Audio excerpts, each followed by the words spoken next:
everyone, this is PK Entertainment and we're back again, and here now we have another video for you, and this will be a review of the season finale of the 4th season of The Boys. Now there will be spoilers within this review, so just beware when going to this overall video. And just to quickly recap on the events of the previous episode, where we saw Homelander finally discovering that A-Train was the leak within the Seven. This was after A-Train came to the rescue of Billy, Mother's Milk and Starlight, who were all attacked by both the Deep and Black Noir version 2. Knowing their location, the team had to pack up and relocate. Billy pulled some strings to get Frenchie out of prison, and Frenchie will continue to work on producing the virus that will help them eliminate Soups. This all happened after the original scientist escaped the facility after chopping off Kumiko's leg. We see Sage is dismissed by Homelander after revealing that she knew A-Train was the leak. She tries to defend herself by telling him that this was all part of her original plan, but Homelander wasn't having any of it.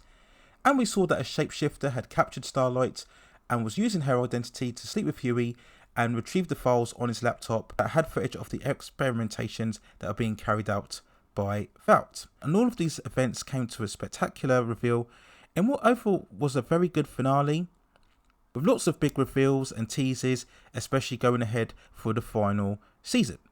And we saw the early parts of this episode, Homelander continuing to become more unstable as he sees Ryan holding a photo of Billy and Becca and becomes continually distressed at Ryan's love for Butcher. This causes him to have a tantrum in a petulant way as always, before confronting Ryan once more. Later on, he exposes Victoria live on air by sapping her, and the world sees her as an actual Soup. This prompts the boys into urgent action, especially Huey, who now realises that his files on Newman are now gone.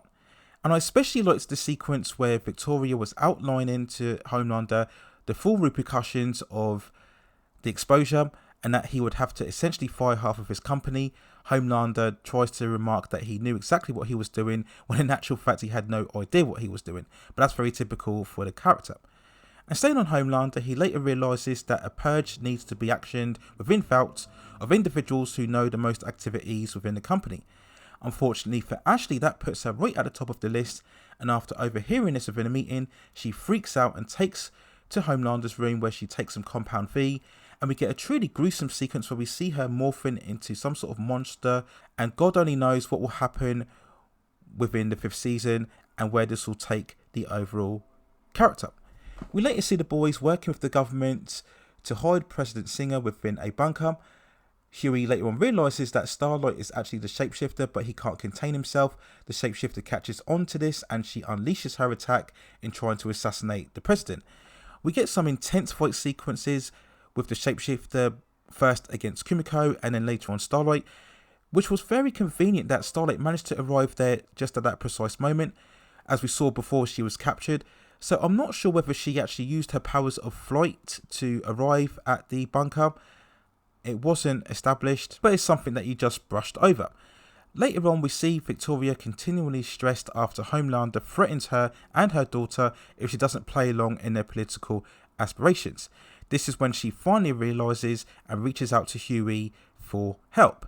We later on see Frenchie and Kimiko kissing, and whilst many fans will like seeing them get together of sorts, I do think their romance once again stifles both of their characters in terms of their progression. It doesn't really add anything more to the characters, and I think it actually denies them both interactions with the other members of the cast. We then see later on Ryan killing Grace after he visits Billy in the facility, who is clearly now on his lasting legs. They both tell him of Homelander's discretions in terms of the murders of the people within the plane, and also the fact that he sexually assaulted Ryan's mother. Ryan was clearly disorientated by this, but pressurised by both Billy and Grace, he lashes out and ends up throwing Grace against the wall, killing her. And this is the point where I believe Butcher finally realises it's gone too far in terms of the Soups. We have of course been dealing with this vision of his consciousness between both Becca and the CIA agent Joe representing the more darker impulses of Billy, and finally this event I think is what pulls Billy fully over to the dark side. And this leads to the most horrific scene about this episode, where Butcher finally unleashes the parasite that was hidden inside him. I believe we saw this way back in the 2nd or 3rd episode, where he came under attack from that Soup before waking up later on and we saw the Soup being killed. And throughout multiple episodes, we've seen this parasite festering inside him, very much a manifestation of the darker impulses, and he finally takes control here where he arrives at the facility, and we see him unleash the parasite onto Victoria and the other guards, and then we get that gruesome sequence where he puts Victoria in the air before ripping her body apart. He takes the virus from Frenchie and goes about his way, leaving all of the others very shocked like ourselves as viewers. And then we later on see Sister Sage, and we were all wondering whether she would come back, what contingency plan exactly would she have after being dismissed. And it actually turns out that she had recorded people all over the place, including footage of President Singer talking about taking Victoria Newman out, which incriminates him of course, and with both Newman gone as well, this is cleared two of the obstacles politically out of Homelander's way, enabling him to fully take charge. She reveals that Senator Colohan has now fully pledged his allegiance to Homelander and that she overall planned for all of this. Now this is one of the biggest elements throughout this episode that I really wasn't convinced in. Yes, we all know the exceptional intelligence and smartness of Sister Sage, but a lot had to happen out of her control for it to go her way. Why would she help Homelander after he ousted her, and he even asks about this himself? And her reason really wasn't that convincing, just because she could, almost as if it was a test of her own intelligence, and she clearly has another initiative here. We see her later on picking up a little notebook within the wreckage of Homelander's room, a clear indication that she had some sort of camera or bug within his room and she was able to monitor all of his movements. This may have been one way that she was able to confirm that A-Train was also the leak. And maybe this is all part of her grander plan. The first step initially is getting back on side of Homelander so she could initiate the second phase of her strategy. I just felt that the way that she appeared here just out of the blue was a bit weird. Also the way that she was talking, maybe this was part of her continuing lobotomizing of her brain. Maybe it's having a steady destabilizing effect on her that we will probably see later on throughout the 5th season. And I just feel that this phase of the episode needed much more development. It's good that Sage is sticking around for season 5. She's proven to be a very popular character, very well played by the actress. But I just wish we had much more build up to this moment. It just came around too quickly and just out of the blue. And for the events that happened in the way that they did, I just feel we needed much more of a substantial development to truly make the moment stand out. And all of this leads to the final stages of the episode, essentially setting up the final season.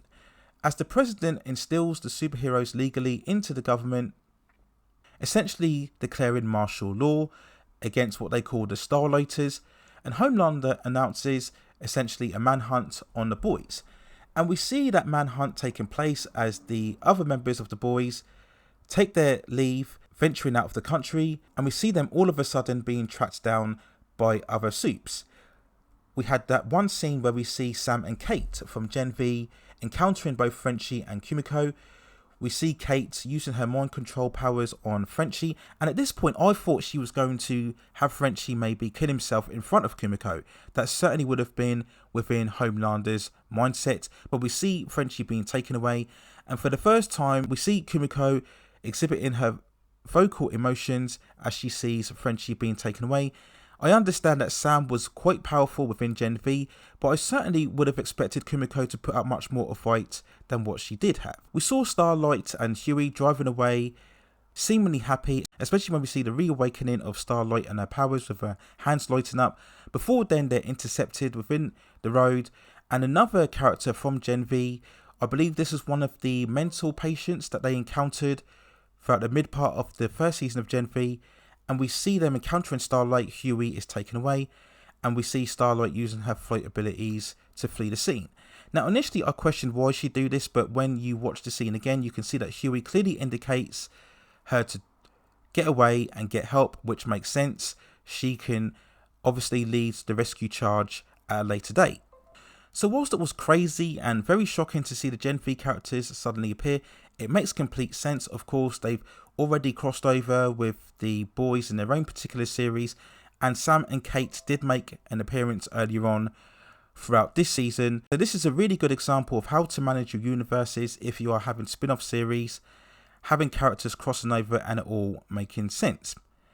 And then we see at the final scene Butcher with the virus very much driving into the darkness and embracing the darker nature. Now that he's lost both Ryan and Grace, he really has no one left at this point. And I loved all of this montage sequence. Of course, we had the iconic song Heart-Shaped Box played by Nirvana, very appropriate, and tying up this overall finale very well. We then get the end credits with Homelander seeing Soldier Boy in his container. Of course, this is what we saw at the end point of the season 3 finale. Vought had contained him, obviously with the intention to use him for their own devices at a later date. Now, under new organisation, we do wonder what exactly Homelander will do with this discovery. Will he try and manipulate Soldier Boy and use him in the fight against Supes? Will he try to reconnect him in some way? Because as we all know, Soldier Boy is Homelander's biological father. And will they draw parallels with the fact that Homelander has seemingly lost connection with his own son Ryan? So will he try to rebuild a connection with his father? All very interesting stuff. So while season 4 has been very good, but not quite as strong as season 3, this is overall still a very good finale, leaving so much to look forward to for the final season, which is what all great series should do.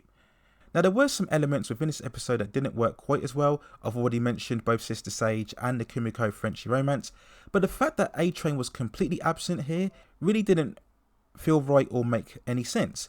We'd spent the whole season building up his redemption arc, helping out the boys constantly, seeing himself as much more of the hero, gaining forgiveness for Huey, of course.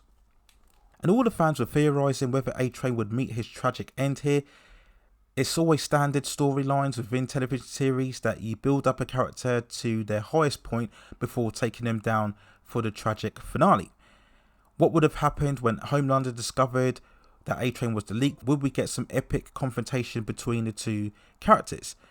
So all of that potential really felt kind of at a waste by having him completely absent from the episode. Now obviously he'll return next season, probably being full on Team Boys at this stage, and he'll likely lead the rescuing of the other heroes in the opening episodes of that particular season. But I also wondered what exactly happened between Homelander and Ryan earlier on in that particular scene when he was angry that Ryan was looking at the photos and he was telling Ryan to come back and Ryan just walked away. Why would Homelander have just let him do that? I initially thought that Homelander had disciplined Ryan and threatened him to go over to Billy to assassinate him, but that wasn't to be. So we also wonder what will now happen with Ryan. Will he end up killing Homelander as what many fans have predicted will happen at the end of the series? That certainly is the obvious trajectory, especially now that Ryan discovers what Homelander did to his mother. Will Ryan somehow survive the final season and end up becoming the new de facto Homelander for any potential spin-off, or will he cross over to Gen V? I also felt that Victoria really deserved a much more bigger and more significant ending to her story. What about Stan Edgar, as we all saw in the 6th episode, how she helped him escape prison? So why didn't she contact him when she was searching for someone's help? Why didn't she have him look after her daughter? Why free him from prison and then not use him later on after that? So that really didn't make any sense. And I think Victoria has been a big character that would have been good to have her have much more of an emotional core to her overall resolution. We then talk, of course, about the two central characters of both Homelander and Billy. What will happen to them in the final stages? Will Homelander now become completely corrupted by his complete dominance over the United States establishment, and what other gruesome direction will this take him under? And then we focus on Billy, who seemingly now is going down the dark path. Will the show follow the comics and essentially have Butcher becoming the antagonist, being so obsessed with killing Supes that it draws him into conflict with the other members of the boys? Knowing how his story ends within the comics, it will be interesting how closely or how far the show will deviate from that plan. Hopefully they take a far more satisfying and epic conclusion to the overall character. And we talk of other characters such as Maeve or Stan Edgar and whether they will return. What will be the next phase of Sage's plan?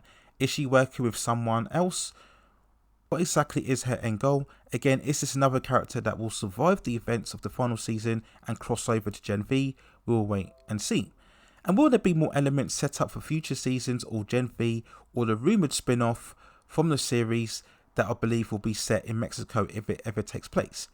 We all will have to wait and see, but overall that's many ways what made this finale so good, is that it really got you excited so much with many story arcs for the final season, which I'm sure will be very epic and provide a worthy conclusion to the series overall. So those are my overall thoughts and feelings and review of the season 4 finale of The Boys. Let me know what you think in the comments below, and if you have any other further topics, movies, television series, or any other issues within the pop entertainment and culture scene that you'd like to see me cover, then also let me know in the comments, and I will see if I can provide further commentary for you on that subject matter within the future. Please also hit and like the subscription and notification buttons so I can provide you with more high quality content like this in the future. But that's it for now. Take care of yourselves, and I will see you very, very soon.